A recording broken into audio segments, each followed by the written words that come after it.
اعوذ باللہ من الشیطان الرجیم بسم اللہ الرحمن الرحیم وَلَوْ أَنَّنَا نَزَّلْنَا إِلَيْهِمُ الْمَلَائِكَةَ وَكَلَّمَهُمُ الْمَوْتَى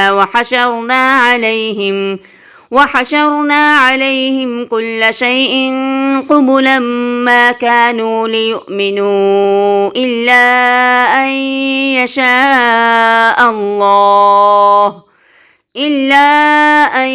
يشاء الله ولكن أكثرهم يجهلون۔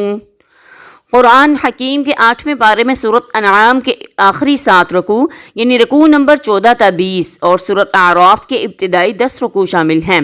رکوع نمبر 14 اکثریت کی پیروی گمراہ کر دے گی۔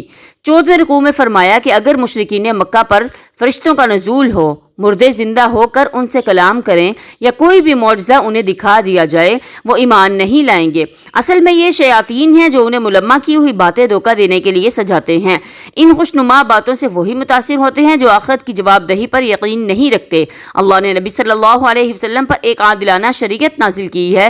درست روش یہ ہے کہ شریعت کی پیروی کی جائے اور اکثریت کی بات نہ مانی جائے، کیونکہ اکثریت تو خواہشات کی پیروی کرتی ہے۔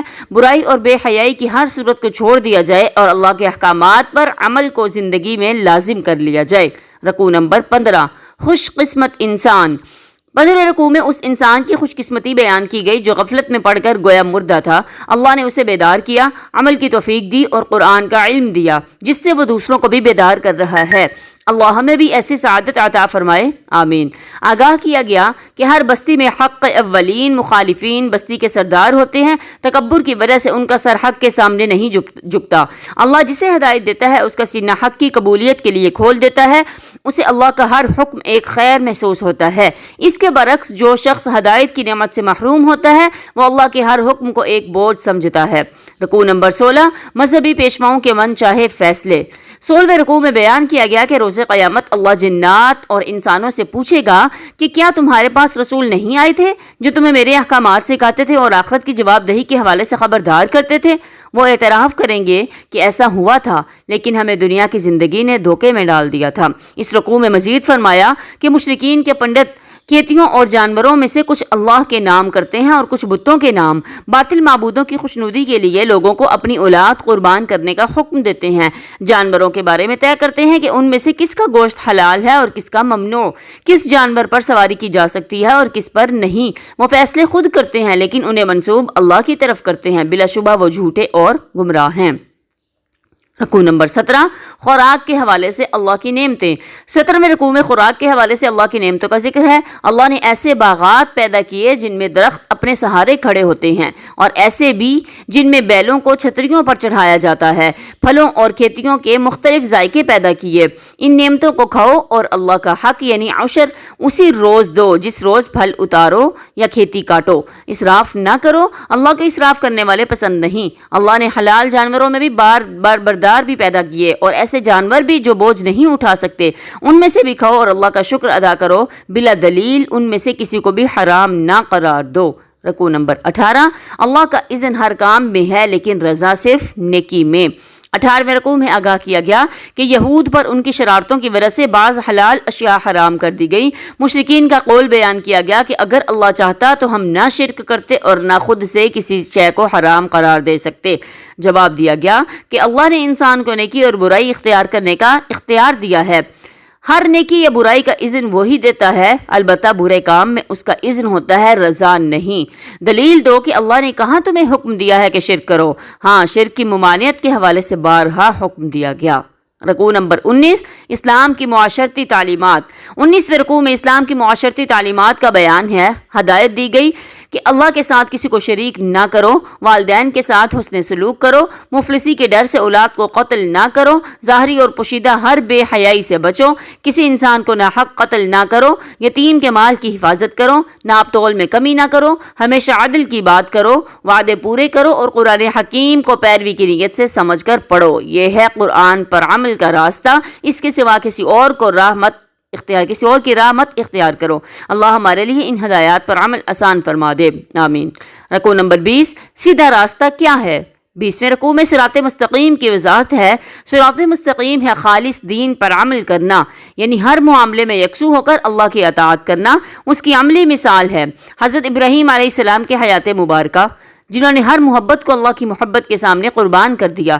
گویا سیدھے راستے کا تقاضا یہ ہے کہ ہم اس بات کا ثبوت پیش کریں کہ بے شک میری نماز اور میری قربانی اور میرا جینا اور میرا مرنا اس اللہ کے لیے ہے جو تمام جہانوں کا رب ہے۔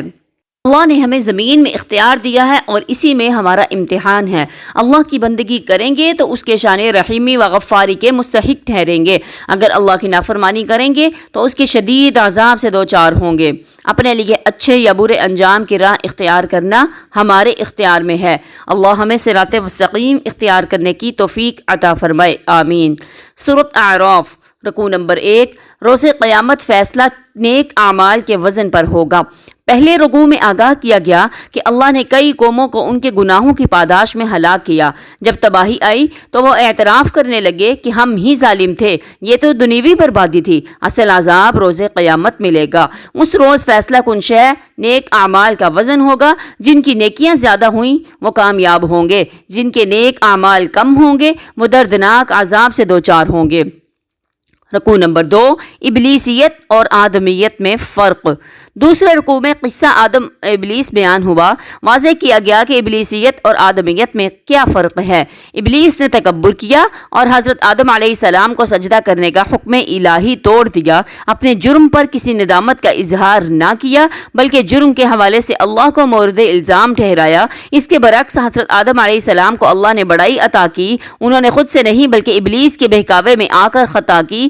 جیسے ہی خطا کا احساس ہوا تو اظہار ندامت کیا اور خطا کا ذمہ دار خود کو ٹھہراتے ہوئے اللہ سے یوں بخشش مانگی، ربنا ظلمنا انفسنا وان لم تغفر لنا وترحمنا لنكونن من الخاسرین۔ اے ہمارے رب، ہم نے اپنی جانوں پر ظلم کیا اور اگر تو نے ہمیں بخش نہ دیا اور ہم پر رحم نہ کیا تو ہم تو ہو جائیں گے نقصان اٹھانے والے۔ رکوع نمبر 3، لباس میں تقوی کا اہتمام کرو۔ تیسرے رکوع میں آگاہ کیا گیا کہ اللہ نے انسان کو ایسا لباس دیا ہے جو اس کی ستر پوشی کرتا ہے اور اس کے لیے زیب و زینت بھی بنتا ہے۔ شیطان اور اس کا ٹولہ چاہتا ہے کہ انسان کو بے حیا اور عریاں کر دے۔ اللہ چاہتا ہے کہ انسان لباس میں تقوی کا اہتمام کرے، یعنی مکمل لباس پہنے جس میں اسراف یا اظہار تکبر نہ ہو۔ اللہ ہر طرح کی بے حیائی سے ہماری حفاظت فرمائے۔ رکوع نمبر 4، غیر تربیت یافتہ اولاد کی ماں باپ کے خلاف بد دعا۔ چوتھے رکوع میں بیان کیا گیا کہ اللہ نے جو بھی پاکیزہ رزق اور زیب و زینت کی اشیاء بنائی ہیں وہ ہرگز حرام نہیں ہیں۔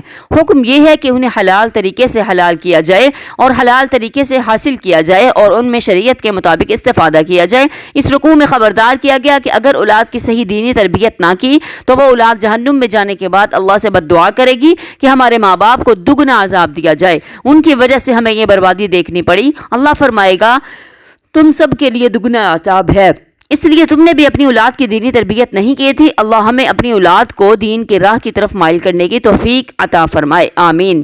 رکوع نمبر 5، جنت تمہارے اعمال کا بدلہ ہے۔ 5ویں رکوع میں ارشاد ہوا کہ جو تکبر کی وجہ سے اللہ کی تعلیمات کو جھٹلاتے ہیں وہ جنت میں داخل نہ ہو سکیں گے جب تک اونٹ سوئی کے ناکا سے نہ گزر جائے۔ اس کے برعکس جو لوگ ایمان لائے اور اچھے عمل کرتے رہے وہ جنت میں اللہ کی حمد اس طرح کریں گے، الحمدللہ الذی ہدانا لہذا وما کننا لنہتدی لولا ان ہدانا اللہ۔ کل شکر اللہ کے لیے جس نے ہمیں اس جنت تک پہنچنے کی ہدایت دی، ہم ہرگز ہدایت نہ پاتے اگر اللہ ہی ہمیں ہدایت نہ دیتا۔ اللہ جواب میں ارشاد فرمائے گا کہ جنت دراصل تمہارے اعمال کا بدلہ ہے۔ اسی رکوع میں اصحاب اعراف کا ذکر ہے۔